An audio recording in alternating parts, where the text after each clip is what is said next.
Hello everyone, Cthulhuigi here. Welcome back to Let's Play The Legend of Zelda Majora's Mask. Now we will be finally heading into the wet temple, and as you can see, another episode where I've done quite a lot of stuff in my practice file beforehand. Not that that really pertains to this file, but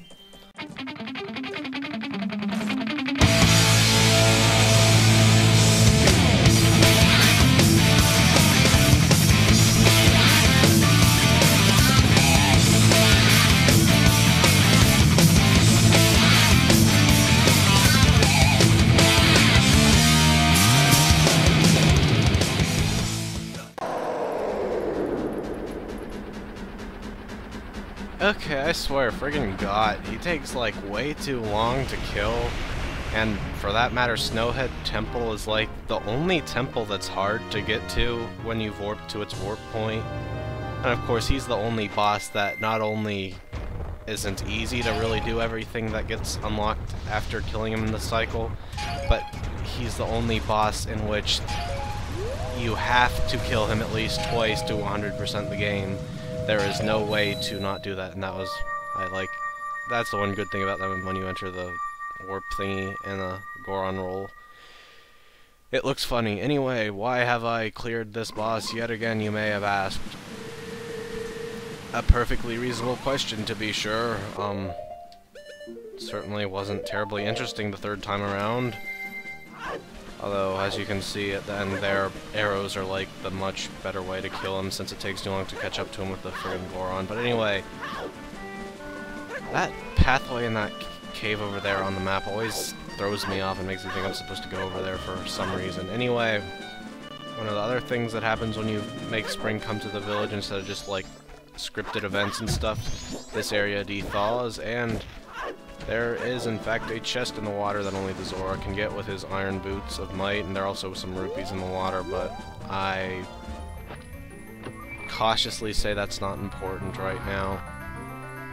I'm trying to think. It feels like there was stuff I wanted to spend money on, but I cannot remember exactly what.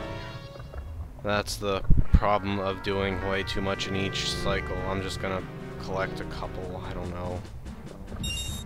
Anyway, the other and more important reason I decided to thaw it right now is for those frogs you may have seen earlier.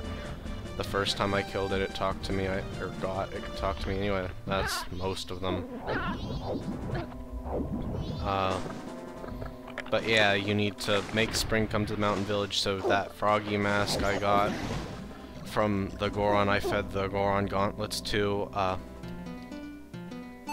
after you feed him the Goron gauntlets, he gives you the froggy mask, and the froggy mask lets you talk to frogs, which don't do anything unless it's spring, and then you have to travel across the land and search far and wide for them. And finally, when you understand where all of them are, they sing for you, and you get a solitary heart piece. So no spoilers, but yeah, that's probably the hardest individual heart piece to get to, I'd say. Just thinking about it like that, I don't know. Especially when there are ones that just are like lying around like that waterfall lake for that matter to compare it to.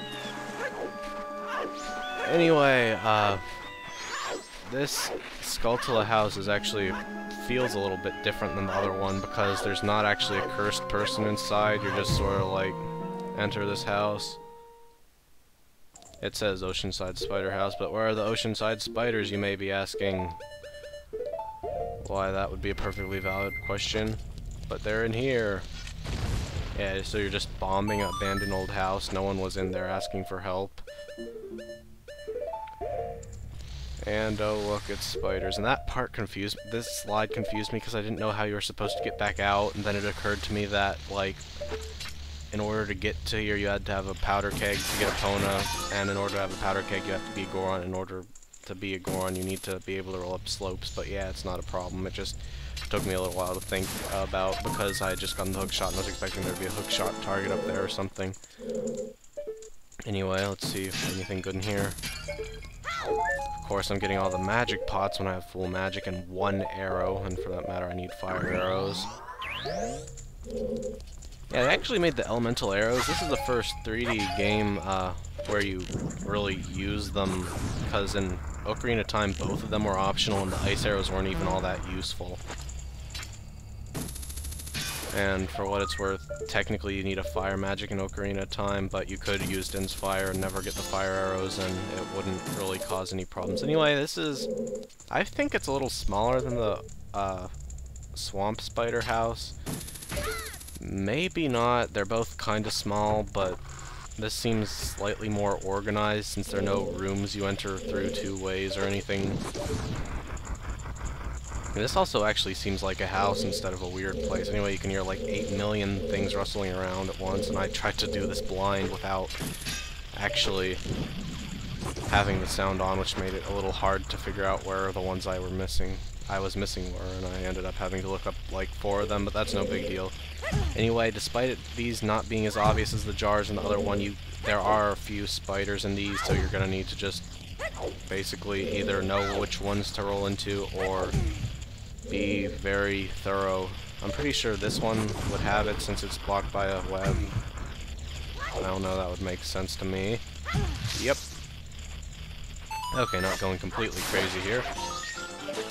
And I thought I saw one up there. I know there's one on one of these rafters, or whatever you call them. Yep. It's a little hard to try to snipe them down with the hook shot. Obviously you can use arrows, but since I like to have the fire arrows out for clearing the pathways, I tend to not have regular arrows out since you can only have one of the two. Is there anything up there? There's one that's like in this little black area between the roof and the wall, which I can't even figure. I thought it was supposed to be like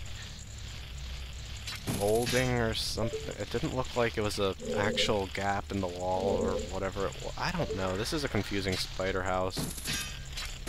It's probably easier than the other one, but it has a catch in that you have a time limit more than you have a time limit in everything in this game. You have to finish it on the first day to get the Giant's Wallet as a reward, whereas in the Swamp Spider house you get the Mask of Truth if you wait until a second before the moon crashes into the planet. This is actually a pretty interesting room. Why am I taking the... This is actually why sequence broke for the captain's hat. It also makes my thoughts more organized in the next part, but first and foremost, it lets you do this right now. Huh? Ah, Captain Sure, it's been a long time since we've seen you. As you've ordered, sir, we're investigating the secrets of this place. Blue should be shot first. That might be a bit confusing if you came in here first. I like how they just die after they talk to you, but they respawn when you go back in the room. You can hookshot those Skull Kid posters, and yeah, the fact that they're Skull Kid posters actually sort of makes this a bit of a mysterious place to people who care about the plot and themings of the game and stuff. Yeah, this is the one that's just crawling around up there in hammer space or something. I thought I saw one on the ceiling. I'm up too high to really tell. But yeah, it's a bit confusing, their message cryptic if you don't know what they're talking about, but I do know what they're talking about. And it should become evident to you later in a room, or if you know it already. You know it already. I'm not exactly sure if that was a profound statement, but yeah, it becomes pretty obvious what they're talking about later in the room where there are 4 more of them. You technically don't need to talk to them if you have a lot of arrows, but again, I'm getting ahead of myself. Yeah, there are only 2 paintings with stuff behind them in here, but I like to be thorough. Because I'm not referring to a guide while playing this. And these are like nice Skull Kids too. They don't even get out of their chairs unless you're slashing at them. And of course my guild sword lets me slash 1-hit KO. And he says the same thing, except yellow has to be shot 6th. Okay, blue, blank, blank, blank, blank, yellow. I'm probably not going to remember that, but I was able to just sort of guess for the last bit. This is one of the few that really confused me. I don't know what was supposed to imply you could do that, but you can. And there are 2 spiders in here and a bit of a misleading torch. I thought there was something you were supposed to do with that torch. And all these candles are weird too. I mean, I guess it makes sense that the room would be lit. Also interesting because it implies that the stall childs have more sentience than just time for sitting around, because they had to have lit the candles if they're the ones living in here, I guess. I don't know. Anyway, you may have already...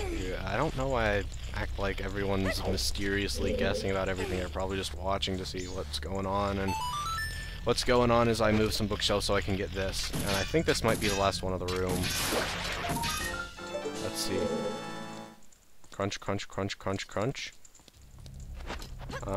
I'm calling this room done for now. Well, I mean, I would hear it if it was in those pots, but now I'm paranoid, so meh. Are almost halfway done. Not already halfway done.